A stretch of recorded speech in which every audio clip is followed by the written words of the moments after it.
গরিব হয় সাধারণ মানুষ, সাবধানে থাকিলে হয় দোষ, কারণ হয় সে টাকাওয়ালা না।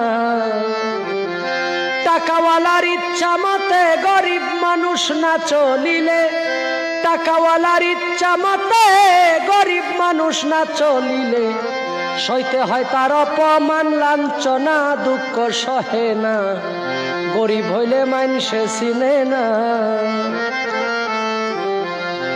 টাকার জোরে চলে যারা শুদ্ধ মানুষ, ও হুজুর হয় কি তারা, নিজের বিচার নিজেই করো না। রায় দিবে হাকিম তিনজনে, মেনে নিও আপন মনে, রায় দিবে হাকিম তিনজনে, মেনে নিও আপন মনে।